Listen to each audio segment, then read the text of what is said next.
Well, it finally happened.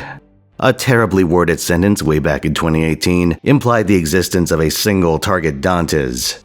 Well, now it happened. Edmond Dantes is back as another 5-star Avenger, the Count of Monte Cristo. This version is also limited. While it may seem like Dantes is keen to retrace his own steps, you'll find he's got some new tricks. Let's start off with Monte Cristo mythology. It's a 3-turn attack buff that comes with a non-hit effect. After each hit, you apply a burn. On top of this, you get 2 separate debuff immunity effects: blanket poison immunity for 3 turns, and 3 stacks of general debuff immunity. The burn itself is nothing special, 500 damage for 3 turns, but it has a pivotal role. Monte Cristo's noble phantasm is Paradis Chateau d'If. This is a single target attack that preemptively gives Dantes invuln pierce and stuns his target. The stun is at a massive 500% probability, so unless your target's immune, they're getting stunned. This gives you an incentive to loop this NP to keep your enemy stun locked for as long as possible, which informs a lot of the team building you do with this guy. But there's even more value here. The damage of this noble phantasm scales with the number of burn stacks on your target, up to 10. This is where Monte Cristo mythology pays dividends. The burn damage itself doesn't do anything of note, but it fuels this near universal anti-buff on Paradis Chateau d'If. The best part is that any burns count towards your bonus, meaning these can come from command codes. For Dantes himself, I really like Crimson Codex. If you slap it on his Quick or Arts card, you can utilize its NP gain effect as well. I'm sure there's an objectively correct card to put it on, but I'll leave that question to the number friends. It gets better though. There are so many burn codes in this game that you can equip extras onto your supports. Now if you want to run double Simmer Scotty, you'll need a friend who's willing to play along, but at least in terms of burn stacking, you can take a lot of the RNG out of the equation this way. There's a post-hit defense reduction tied to Overcharge. Unfortunate that it only applies after damage is dealt, but I suppose you're expected to hit the same target repeatedly anyway. There is one built-in drawback to this otherwise impressive noble phantasm. When you use it, Dantes applies a burn to himself. It's the same magnitude as the one from Monte Cristo mythology, but remember how that skill applies 3 stacks of general debuff immunity? Well, using Paradis Chateau d'If will eat those up. Once those are expired or consumed through other interactions, he'll start burning himself. Combine this with the self-damage from Black Grail and potential attrition from being on the battlefield, and you'll find Dantes doesn't deal with being hit very well. Doesn't help that unless you're fighting a ruler, you can't count on defensive class advantage either. You do have something of a backstop though. Iron Determination Flame is a hybrid quick buster buff that gives Dantes 2 hits of invulnerability. You're almost always going to pop it on turn 1 though, meaning the invuln might not be up when you need it defensively. There is another potential issue. The Count of Monte Cristo is pretty much only exceptional in challenge quests and other boss fight style encounters. The reason for this is that you need to stay in contact with the same enemy to benefit from the stun lock, accumulated burns, and defense reductions. But this same style of fight is one where the enemies are the most likely to counter your debuffs, sometimes through debuff immunity, stun immunity, burn immunity, breakbar cleanse mechanics, or even baked-in cleanse effects. And while you can try to bean count the bosses where this matters, oh, it's not so bad in 2026, you don't have too many immune enemies. It's the sort of thing that's a moving target, and down the road or in story fights if you're not already at endgame, it can catch you by surprise, pop up at inconvenient times. That's just an inherent issue with debuff-heavy strategies. That said, Dantes hits fairly hard even without access to his debuffs, so an extremely invested copy might be able to brute force certain fights just with his underlying numbers. He's certainly not going to be optimal in that situation, but the option is there. To round out Monte Cristo's skill set, he has Jewel of 14. This is a 50% battery that comes with 3 turns of star absorption and crit damage. You want to take this to level 10 to get that full battery. If you're using a 50% CE like Traces of Christmases Past, this will let Dantes NP on turn 1 with any combination of supports, even low charges like Wu Zetian. When you're running Monte Cristo with the Scotties, you don't really need to pair this with the starting charge pen skill, assuming you're running Black Grail. But if you plan to work in Summer Tiamat at all, whether for longevity or as an alternative starting support, it's worth grabbing that extra 20% to pair with her smaller battery. One alternative CE that sounds tempting with Edmund is Honey Lake, for its anti-burn damage. The downside is that Honey Lake is invuln pierce for its other effect, and Paradis Chateau d'If already gives that. It lasts for the turn you use it. Also, Honey Lake is an old 5-star gacha CE, which means it's potentially very expensive to get even when it's on rate up. As a janky free-to-play alternative, you can look forward to Myself from a Distant Planet. This is from the Halloween event coming next year. The downside is that it has a mixed stat line, which you hate to see. The upside is that it's a freebie. Its effect is a combination of starting charge and damage versus burned and damage versus cursed enemies. The way that's worded is interesting, because these effects apply separately, meaning you can run some curse codes to double dip. If you run this craft essence in like a full frontline's worth of burn codes, you can fill your remaining slots with curse codes instead. It's an okay plan B. The biggest issue you're going to have with the Count of Monte Cristo on a day-to-day basis is that he's a single-target quick servant who desperately wants to spam out his NP. The problem is that, unless you're swapping, there's usually some RNG involved even in doing this for 3 consecutive turns. It's not like he's Squirturia or a self-charging Buster servant, so Dantes cares a lot about pulling his cards early on. The good news is that with Summer Scotty's star dumps, you can convert your quick cards into quick crits immediately and then coast off the stars generated by Paradis Chateau d'If. One gimmicky way to get around this is to do a CL swap. I've gone over this a few times, so I'll spare you the full explanation, but the TLDR is you have CL pull her own cards, swap her out for your target servant, in this case Monte Cristo, and then lock your hand with Summer BB. The strength of this approach is that you can NPQA every turn for maximum odds of getting your next NP, or NPAB when you're reaching to meet a damage check. As an added bonus, you're applying a shitload of burn stacks every turn to make your NPs hit even harder. The drawback is that you're running 2 Moon Cancers. If Dantes bites it and you're fighting a ruler, you're turbo fucked. I don't usually mention her by name since it's like telling people to use Miss Crane. Generically good, but I have a cap on the number of super obvious recommendations I can make in each video, and Black Rail plus meta supports usually eats up the entire quota of those. But Summer Chloe is specifically worth considering for Monte Cristo since he really wants to use normal cards and also benefits from a reserve of charge. Summer Chloe can reward Dantes for the former and provide the latter. Then, once she cashes out your team's charge, she can eject herself into your backline to rotate in a fresh support. The Count of Monte Cristo is a great servant, but his gimmick means he's specialized at killing bosses that aren't debuff immune. And while you will find a fair number of those, meeting this requirement while also having class advantage can be a bit of a challenge. Then again, that never stopped Van Gogh, but where Van Gogh has the ability to go along with her stunlock, Monte Cristo doesn't have that same margin of error. He applies his trade on immediate, extreme violence. You stunlock your enemy for 3 turns straight and devastate them before they have a chance to fight back. Edmund has the second highest raw NP damage in the Avenger class, and that's before you factor in any burn stacks. If you rack those up consistently, then you can put out some pretty nasty numbers. But in exchange for this potential, he's prone to disruption, and using him, you really feel like you're on a timer. So your game plan turns into overwhelming your target before you run out of steam, and there's not a great way for you to bounce back for a second round, when you're running double Summer Scotty anyway.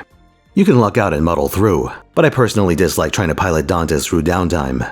The ultra-aggressive approach calls for you to pump his NP level, which is a very expensive proposition. If you want to commit, you can make him work quite well in his niche, and he's reasonably usable for off-spec boss fights. But if you're still lacking in a good ultra-generalist farmer or a broad anti-gimmick servant, there are higher priority pickups for a developing account, and I'd wait before making this kind of commitment. Storytime. The Count of Monte Cristo comes from a novel of the same name written by Alexandre Dumas, and by my barely literate standards, covering it poses quite a challenge, as the book weighs in at 100 plus chapters, so I'll have to take some structural liberties. With all that said, let's begin. Albert de Morcerf has just gotten himself into a lot of trouble. A hot-blooded Frenchman, he'd been vacationing in Italy when he'd managed to get himself captured by a famous bandit, Luigi Vampa. Vampa demanded a beefy ransom in exchange for Albert's safety, and, seeing as they were in a foreign land, his traveling companion didn't have the means to pay it. That's when a recent acquaintance stepped in, the Count of Monte Cristo. Turns out he's an acquaintance of Vampa's, and calls in a favor to have the man set free. Albert's traveling companion pulls him aside and says, "Hey, I'm pretty sure I saw Monte Cristo chatting up Vampa just before you got abducted." Evidently, the implication doesn't dampen his enthusiasm, and when Monte Cristo asks Albert to help him make the leap into French high society, the lad agrees. Back in France, Albert takes the Count to his house and is thoroughly impressed when the latter reveals his knowledge about the various artworks, curiosities, and foreign knickknacks that Albert has put up for display. The one in particular catches Monte Cristo's attention: a portrait of a woman dressed in the garb of a fisher, looking out towards the sea. Noticing his interest, Albert comments that his mother had it made some years back, but that his father much dislikes it. That's why it's in Albert's house and not the main estate. Speaking of which, that would be the next stop on the tour. Here, the Count of Monte Cristo exchanged pleasantries with the Count of Morcerf. But when the Countess showed up, both of them found themselves unprepared for the occasion. She went pale, and Dantes went even paler. The last time the two had seen each other was 20 years ago, on their wedding day. The same day that Edmond Dantes was arrested under suspicion of being a partisan of Napoleon. There's a little more to it, but that's a story better left for the other Edmond Dantes, if I ever have the chance to do another video on him. But yes, Madame de Morcerf is Mercedes. Now, she's originally from Catalonia, which leads me to believe I'm supposed to say her name in the Spanish fashion and not Mercedes like the car. But back on track, that would make Count Morcerf Fernand Mondego, who was so jealous of Edmond and Mercedes' relationship that he conspired to ruin Edmond's life. This makes him one of the big three that the Count of Monte Cristo planned to avenge himself upon. After Monte Cristo leaves, Mercedes asks Albert what he thinks of the Count, and he compares the man to a Byronic hero, which is a particular kind of dark hero. He then mentioned that a friend said he's like, quote, a being returned from the other world, a choice of words that make Mercedes shudder. She then warns Albert to be on his guard. Later on, Dantes visits the Morcerfs again for a party. Here, Mercedes couldn't help but notice something. The Count of Monte Cristo, despite clearly chafing under the heat of the party, was neither eating nor drinking.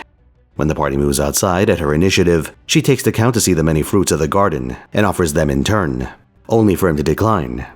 Then she mentions, quote, there is a beautiful Arabian custom which makes eternal friends of those who have together eaten bread and salt under the same roof. The Count replies, in France, eternal friendships are as rare as the custom of dividing bread and salt with one another. The two then dance around the issue of his identity. Mercedes asks if he has any relatives, like a father. His father starved to death, by the way. I don't think she knew that at the time, but not exactly a pleasant subject for Edmond. After reaffirming that he has no one, Monte Cristo says, at Malta I loved a young girl, was on the point of marrying her when war came and carried me away. I thought she loved me well enough to wait for me, and even to remain faithful to my memory. When I returned, she was married.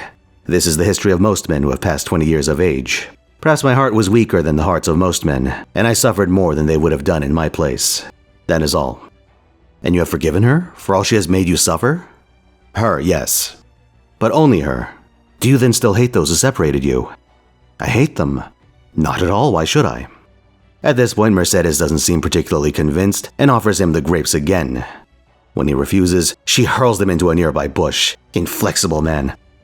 When Albert comes to fetch them, she takes his hand in Edmond's hand and joins them together. We are friends, are we not? The Count replies, oh, madame, I do not presume to call myself your friend, but at all times I am your most respectful servant. Anything but friend, huh? In time, Monte Cristo would act against Fernand Mondego.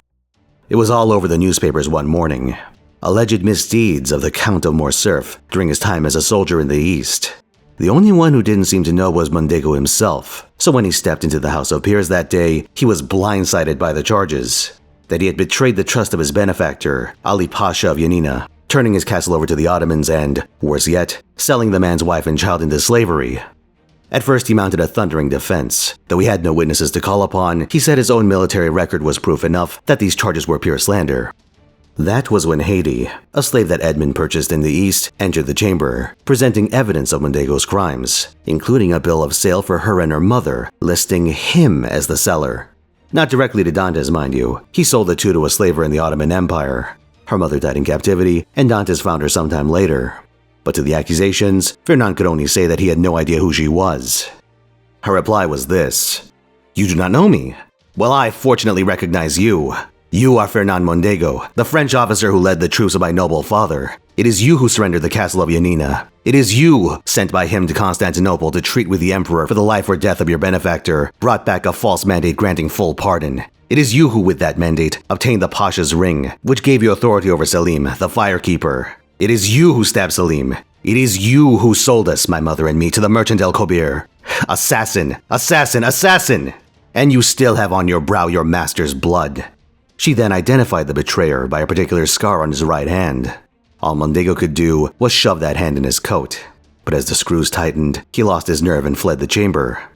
That didn't stop them from finding him guilty of treason, though, among other things. On learning these events, Albert flies into a rage and, intent on avenging his father's honor, confronts Danglars, another one of Edmond's revenge targets, who he learned had been prodding in Yanina. The latter denies any malice, swearing that he had no prior knowledge of Fernand's activities. What research he did, he only performed at the instigation of Monte Cristo. A great number of things click into place for Albert at this moment. Though the Count wasn't taking visitors that day, Albert was able to ascertain his schedule and publicly challenged him at the Opera House to a duel. Monte Cristo accepted, and when subsequently one of Albert's friends came to defuse the situation, the Count had this to say: "We have both blood in our veins which we wish to shed. That is our mutual guarantee." Tell the Viscount so, and that tomorrow before 10 o'clock, I shall see what color his is."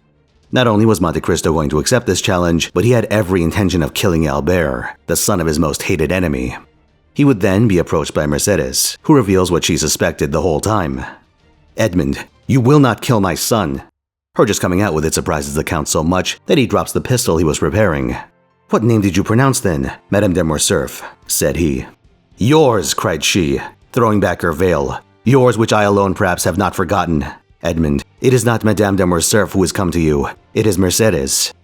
"Mercedes is dead, Madame," said Monte Cristo. "I know no one now of that name." "Mercedes lives, sir, and she remembers, for she alone recognized you when she saw you, and even before she saw you, by your voice, Edmond, by the simple sound of your voice, and from that moment she has followed your steps, watched you, feared you, and she needs not inquire what hand has dealt the blow which now strikes at Monsieur de Morcerf." "Fernand, do you mean?" He almost spits the name out, you could hear the venom. While trying to stop Edmond from going through with the duel, she says, "Listen to me. My son has also guessed who you are. He attributes his father's misfortunes to you." "Madame, you are mistaken. They are not misfortunes. It is a punishment. It is not I who strike Monsieur de Morcerf. It is Providence which punishes him." "And why do you represent Providence?" cried Mercedes. "Why do you remember when it forgets? What are Yanina and its vizier to you, Edmond? What injury has Fernand Mondego done you in betraying Ali Tepellini?" "Ah, Madame," replied Monte Cristo, "all this is an affair between the French captain and the daughter of Vasiliki. It does not concern me, you are right, and if I have sworn to revenge myself, it is not on the French captain or the Count of Morcerf, but on the fisherman Fernand, the husband of Mercedes the Catalan." "Ah, sir," cried the Countess, "how terrible a vengeance for a fault which fatality made me commit. For I am the only culprit, Edmond, and if you owe revenge to anyone, it is to me, who had not fortitude to bear your absence in my solitude." "But," exclaimed Monte Cristo, "why was I absent, and why were you alone?" "Because you had been arrested, Edmond, and were a prisoner." "And why was I arrested? Why was I a prisoner?" "I do not know," said Mercedes. "You do not, Madame. At least I hope not. But I will tell you. I was arrested and became a prisoner because, under the Arbor of Les Reserves, the day before I was to marry you, a man named Danglars wrote this letter, which the fisherman Fernand himself posted. He then went to his desk, whipped out a faded document, and handed it to her. It was indeed the letter of denunciation. And the result of that letter, you well know, Madame, was my arrest. But you do not know how long that arrest lasted. You do not know that I remained for 14 years within a quarter of a league of you, in a dungeon in the Chateau d'If. You do not know that every day of those 14 years, I renewed the vow of vengeance which I had made the first day, and yet I was not aware that you had married Fernand, my calumniator, and that my father had died of hunger. That is why, on account of the living Mercedes and my deceased father, I have sworn myself to revenge on Fernand, and I have revenged myself." He then lists all the factions that Fernand backstabbed in the course of his life. While the French did not avenge themselves on the traitor, the Spaniards did not shoot the traitor, Ali in his tomb left the traitor unpunished. But I, betrayed, sacrificed, buried, have risen from my tomb, by grace of God to punish that man. He sends me for that purpose, and here I am. He calls upon every source of motivation he has, his role as the executor of God's vengeance, his suffering in the 14 years he'd spent in the Chateau d'If. "Revenge yourself then, Edmond," cried the poor mother, "but let your vengeance fall on the culprits, on him, on me, but not on my son." "It is written in the good book," said Monte Cristo, "that the sins of the fathers shall fall upon their children to the 3rd and 4th generation. Since God himself dictated those words to his prophet, why should I seek to make myself better than God? Edmond, since I first knew you, I have adored your name, have respected your memory. Edmond, my friend, do not compel me to tarnish that noble and pure image reflected incessantly on the mirror of my heart." She then goes on to describe how, for 10 years, she was racked by dreams of his suffering, and how it weighed on her. "Have you known what it is to have your father starve to death in your absence?" cried Monte Cristo, thrusting his hands into his hair. "Have you seen the woman you loved giving her hand to your rival, while you were perishing at the bottom of a dungeon?" "No," interrupted Mercedes, "but I have seen him whom I loved on the point of murdering my son." Dantes finally relents, agreeing to spare Albert's life. This would come at a price, however. Someone was going to die tomorrow, and if not Albert, then it would have to be him, since canceling the duel on his end would essentially mean begging Albert for forgiveness. "What I loved most after you, Mercedes, was myself, my dignity, and the strength which rendered me superior to other men. That strength was my life. With one word you have crushed it, and I die." He then reassures her that he won't kill Albert, and she leaves. When she does, he muses, What a fool I was, not to tear my heart out on the day when I resolved to avenge myself. The day of the duel, Edmund shows off to his followers with his sick dueling skills, so at the very least they wouldn't doubt that he totally would have won. But once both parties make their way to the site of the battle, one man is missing: Albert. He shows up late, really late. But instead of fire and fury, Albert, within earshot of the witnesses, apologizes.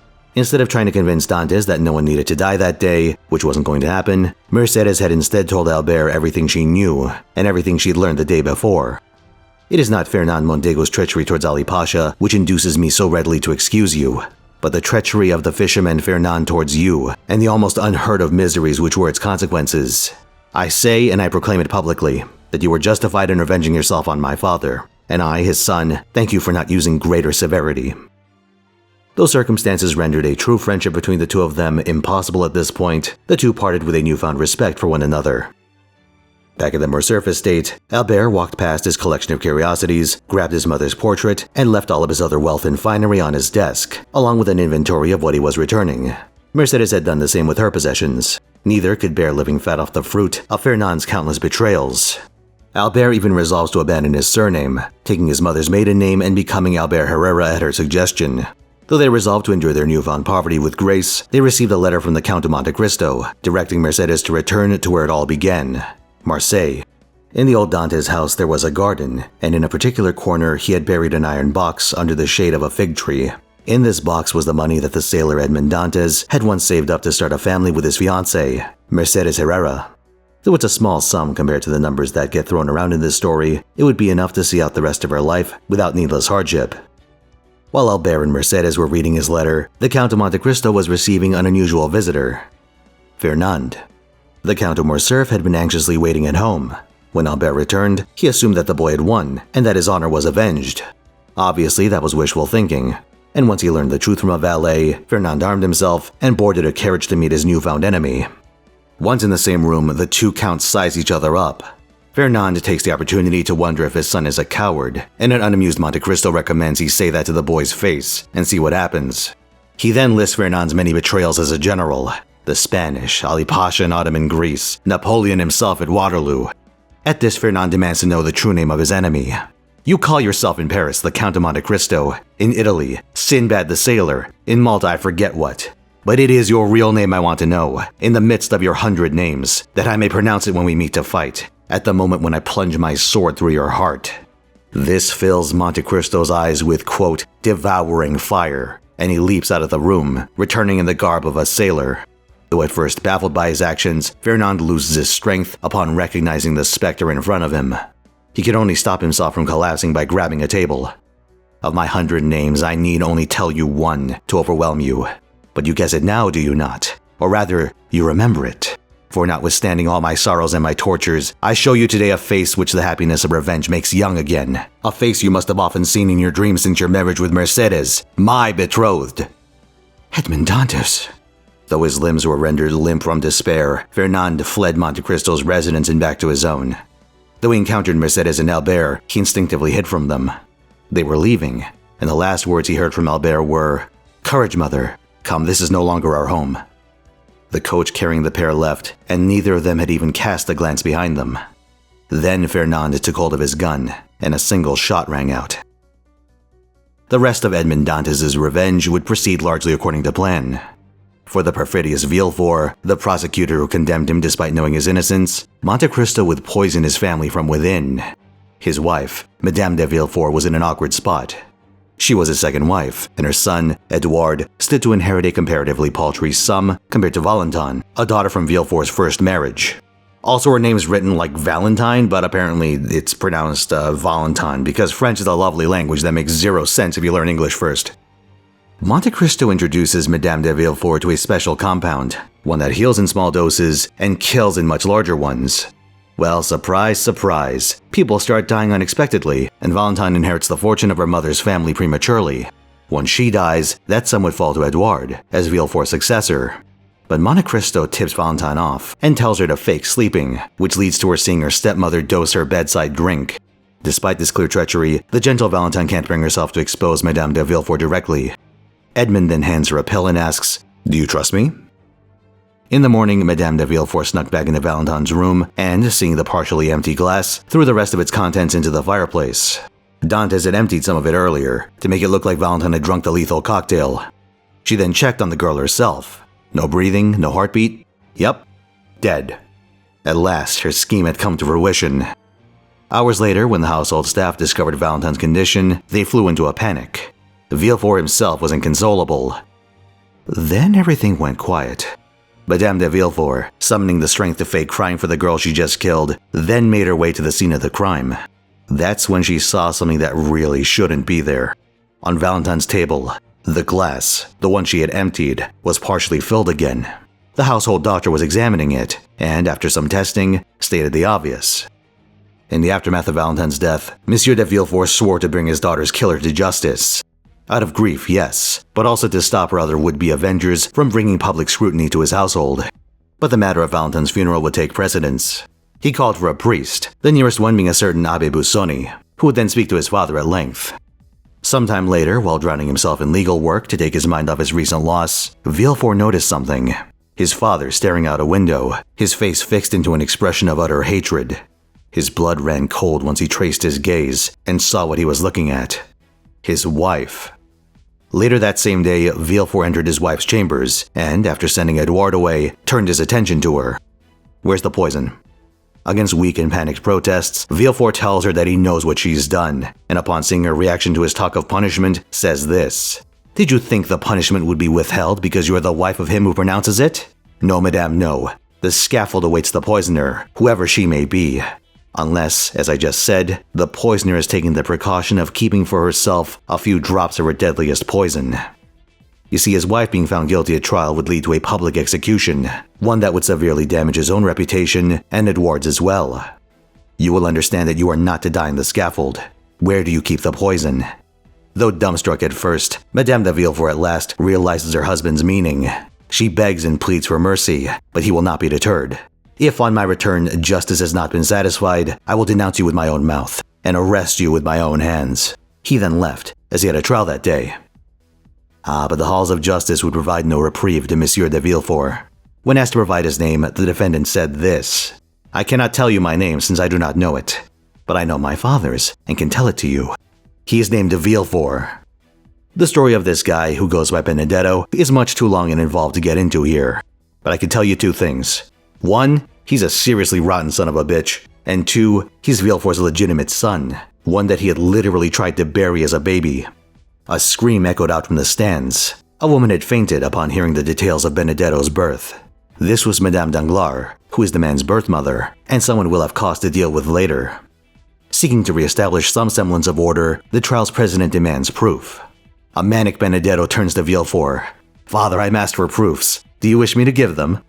Villefort, who had been reduced to a disheveled, emotionally shattered mess, could not muster the energy to defend himself from the truth.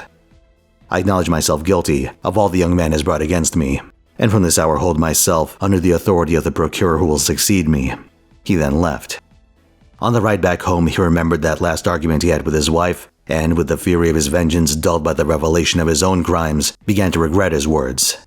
She must not die, she shall live, and with me, we will flee from Paris and go as far as the earth reaches.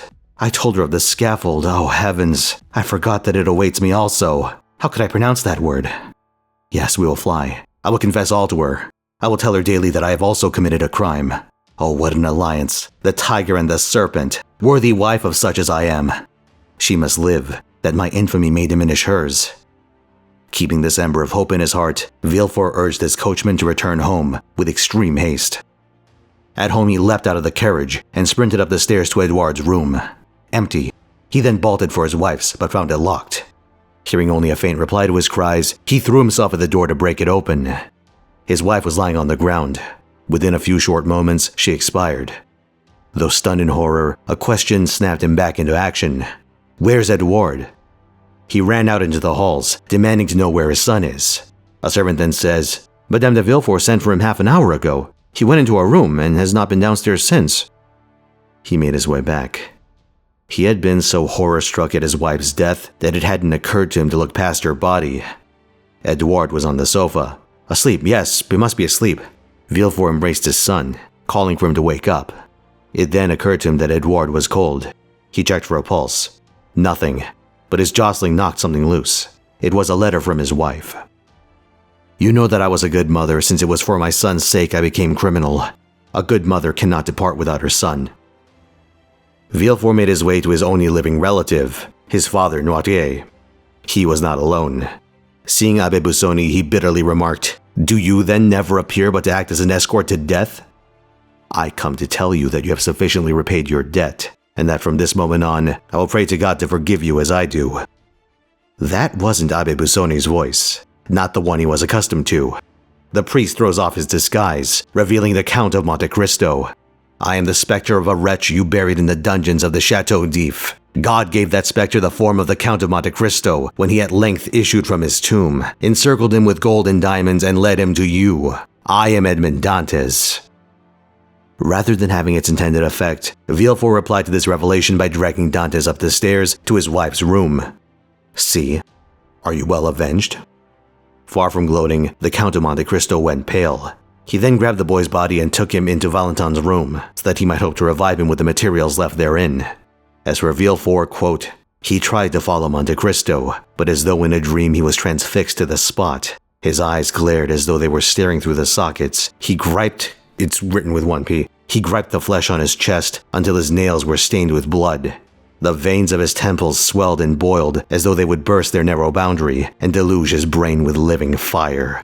This lasted several minutes until the frightful overturn of reason was accomplished. Then, uttering a loud cry followed by a burst of laughter, he rushed down the stairs. Despite his best efforts, Edmond couldn't save the boy. Until this point, he had considered himself the agent of God's vengeance upon the wicked, but Edouard had done no evil. He was simply born to a wicked man and a wicked woman, and after his parting with Albert, he had forsworn such vengeance.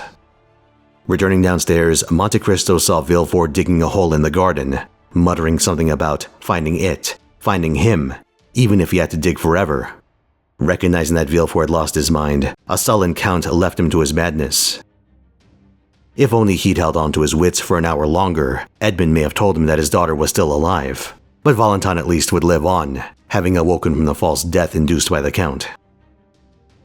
Later, during a lull in his final scheme, Monte Cristo would pay a visit to Marseille. Albert had joined the military to make his own place in the world, leaving Mercedes with his first paycheck to support her. For her part, Mercedes was at the old Dantes house, and Edmond found her contemplating her life in a mood of self-loathing. She bemoaned the lack of courage that had put her on this path, and that everyone who's gotten close to her has come to ruin in one way or another. For his part, Dantes replies that it was his life of hardship that shaped him into the instrument of justice that he'd become. "I collected every means of attack and defense. I inured my body to the most violent exercises, my soul to the bitterest trials. I taught my arm to slay, my eyes to behold excruciating suffering, and my mouth to smile at all the most horrid spectacles. Good-natured, confiding, and forgiving as I had been, I became revengeful, cunning, and wicked, or rather, immovable as fate. Then I launched out into the path that was open to me. I overcame every obstacle and reached the goal, but woe to those who stood in my pathway." This was cold comfort to Mercedes. Like the gulf between me and the past, there is an abyss between you, Edmond, and the rest of mankind. She asked the Count of Monte Cristo to look after Albert's happiness. "For myself, I want nothing. I live, as it were, between two graves. One is that of Edmond Dantes, lost to me long, long since. He had my love. That word ill becomes my faded lip now, but it is a memory dear to my heart, and one that I would not lose for all that the world contains. The other grave is that of the man who met his death from the hand of Edmond Dantes. I approve of the deed, but I must pray for the dead." She then talks of, quote, becoming passive in the hands of the Almighty. "Ah, madame," said Monte Cristo, "you should not talk thus. It is not so we should evince our resignation to the will of heaven. On the contrary, we are all free agents." "Alas!" exclaimed Mercedes. "If it were so, if I possessed free will, but without the power to render that will efficacious, it would drive me to despair." Realizing that she's set in her ways, Edmond asks if they'll see each other again. "We shall." She then points up to heaven. "I tell you so to prove that I still hope." In the book, this is the last time the two would meet. Now we turn to the last of the enemies of Edmond Dantes. Danglars was Edmond's crewmate, but when he was passed over for promotion, one that saw Edmond chosen as the new captain, his bitterness drove him to scheme with Mondego to bring Dantes to ruin. And indeed, he was the one who had written the letter denouncing Edmond as a Bonapartist. In the intervening years, he weaseled his way up the financial world until he came to run his own bank. When the Count of Monte Cristo shows up, he, through a combination of charm and the revelation that he has unlimited lines of credit with other major banks, convinces the man to extend him an outrageous amount of credit, 6 million francs. It's a lot of money, but Danglars can take it, or so he claimed. At this point, Dantes initiates a death by 1,000 cut strategy. Little by little, Danglars' loans start to go bad. Trusted clients borrow big and go bust, likely at the Count's instigation. This eats away at his fortune, and he takes some really big hits on top of that. On one of his outings with Albert, this was before the whole duel incident, Monte Cristo learns that Danglars' wife likes to gamble in financial markets, with her husband's money. Moreover, she's sleeping with a government insider who's feeding her information. This gives him an idea. He finds a telegraph operator and goes, "Hey, I'll give you a buttload of cash if you send something for me. Pass along that Spain is about to go to total shit." When Madame Danglars' lover reads this, he passes it along to her, and she warns Danglars. But when it turns out the message is straight up wrong, there's a rally. So Danglars has a net loss of 500,000 francs from his initial investment, and he missed out on another 500,000 that he would have gotten if he stayed the course. I got the impression that fucking with Danglars is kind of a sideshow, while Edmond pursues his more theatrical forms of revenge against Fernand and Villefort. But the straw that breaks the camel's back is this. A hospital had deposited 5 million francs with Danglars and recently told him their intent to withdraw that money.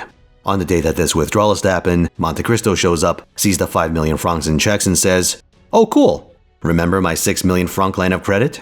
Yeah, I think I'll be making use of that now. How about 5 million right now?" Danglars balks, saying it's the hospital's money, but then Dantes pulls this genius stroke. "I'm not particular about these 5 notes. Pay me in a different form. I wished, from curiosity, to take these, that I might be able to say that without any advice or preparation, the house of Danglars had paid me 5 millions without a minute's delay. It would have been remarkable. But here are your bonds. Pay me differently." Danglars is deathly afraid of losing face and gives Dantes the checks back, because to do otherwise would imply that money was tight and that he couldn't just pay the hospital with his other forms of cash. The problem was, and Dantes presumably knew this, that Danglars had no reserves. The bad loans and Spanish bonds incident had made him dangerously close to insolvent. Now he had to handle a 10 million franc swing. Monte Cristo leaves, passing the guy who was actually supposed to withdraw that money. Danglars was like, "Oh yeah, the big spender over there took the money I was going to give you, but no worries, I'll have your money by noon tomorrow." But he didn't have the money. He was done for. So he grabbed what cash he had at his house, dug up his passport, and booked it out of France. But he had one lifeline. The receipt that he had gotten from Monte Cristo for the 5 million francs he borrowed. He could go to one of the banks in Italy that did have the Count's money and withdraw that 5 million to settle his debt. He'd then take this money, head to Austria, and set up shop in Vienna. The problem was that after he got the money and got in a carriage out of town, said carriage started going really fast in the wrong direction. This is how Danglars ended up in the care of our old friend, Luigi Vampa. Though scared shitless, Danglars knew the going rate for ransoms, and figured he'd pay his way out, while keeping most of his withdrawal. Well, he was right in one respect. He'd certainly be paying. He had to pay for his food. A chicken, 100,000 francs please. Bread, 100,000. Wine, tell you what, 25,000. Though defiant at times, Danglars would be cowed by hunger and thirst to pay these extortionate prices, until he only had 50,000 left. Thinking that the bandits intended to let him starve to death once they took all his money, Danglars desperately ate the crumbs of his previous meals and clung to any shred of hope that he might be saved, whether by the authorities of the land or God himself. But in the end, he was so racked by hunger that he was ready to give up the last 50,000. He says to Vampa, "I only asked to live." "Then you suffered a great deal." "Oh, yes, cruelly." "Still, there have been men who suffered more than you." "I do not think so." The balls on this guy. "Yes, those who have died of hunger," Vampa corrects him. "Yes, there have been some who have suffered more than I have, but then they must have been martyrs at least." Then another voice calls out from the darkness, "Do you repent?" Danglars says yes, prompting a figure to emerge. "The Count of Monte Cristo." "You are mistaken. I am not the Count of Monte Cristo." "Then who are you?" "I am he whom you sold and dishonored. I am he whose betrothed you prostituted. I am he upon whom you trampled, that you might raise yourself to fortune. I am he whose father you condemned to die of hunger. I am he whom you also condemned to starvation, and yet who forgives you, because he hopes to be forgiven. I am Edmond Dantes. Rise, your life is safe. The same good fortune has not happened to your accomplices. One is mad, the other dead. Keep the 50,000 francs you have left. I give them to you. He arranges for Danglars to be set free, though upon seeing his own reflection, the man realizes that all of his hair became white from the ordeal. And if you're wondering what happened to the hospital, it turns out that other parties made them whole. After Fernand took his own life, the fortune that Mercedes and Albert renounced went to them instead. Back on the Isle of Monte Cristo, Dantes reunites with a number of his acquaintances for some final business. A lot of it involves Maximilian, who I haven't really talked about for time reasons, but his plot thread is that he loves Valentine and loses his will to live after she quote-unquote dies. Monte Cristo made him promise not to Fernand himself for 1 month. Well, time's up, so he reveals that Valentine is actually alive. From her, Edmond extracts a promise to take care of Haiti, as if she were her sister, because she'll be alone in the world otherwise. At this point, Haiti herself makes it known that she's been listening and asks what's up with that. Turns out Edmond intends to set her free. You will then assume your proper position in society, for I will not allow my destiny to overshadow yours. Daughter of a prince, I restore to you the riches and name of your father. Though distraught, Haiti dutifully prepares to accept Monte Cristo's command to, quote, forget even my name and be happy. At this point, Valentine prods her into spelling it out, and Haiti confesses. I do love you. I love you as one loves a father, brother, husband. Mr. 3 for 1 over here. Edmond accepts, taking this turn of events as a sign from heaven that despite his desire to punish himself for his own evils, he has been pardoned. The next morning, Valentine and Maximilian find the two missing, but the Count has left a letter for them. It ends with the following. There is neither happiness nor misery in the world. There is only the comparison of one state with another, nothing more. He who has felt the deepest grief is best able to experience supreme happiness. We must have felt what it is to die, Morel, that we may appreciate the enjoyments of living. Live, then, and be happy, beloved children of my heart, and never forget that until the day when God shall deign to reveal the future to man, all human wisdom is summed up in these 2 words. Wait and hope. Your friend, Edmond Dantes, Count of Monte Cristo. These videos just keep getting longer and longer, huh? Uncontrollably even. Well, I hope my telling of the Count of Monte Cristo wasn't too badly butchered. I had to make a lot of cuts to even get it to this ridiculous size. The original book is 100+ chapters long, but it's mercifully easy to understand moment to moment. I'd recommend it. The full text is over on Project Gutenberg. If you need some encouragement, think of it as a really French but complete light novel series. Speaking of which, it's interesting how much storytelling DNA runs through Monte Cristo's doorstep. Some months back, I went on a binge reading a bunch of trashy revenge manga, and an overwhelming number of them do some spin on the Chateau d'Arc. But imagine if, after escaping, Dantes immediately gives up on revenge and makes a harem instead. You hate to see it. But thanks for watching. If you enjoyed this video a lot, consider subscribing to me on Twitch or becoming a YouTube member. Social media links in the description. For streams, I usually do the weekends, 3 p.m. Pacific time. But when I'm not juggling 100-chapter books, you may see me on the odd Wednesday or Tuesday as well. So keep an eye out. I might be around. Till next time.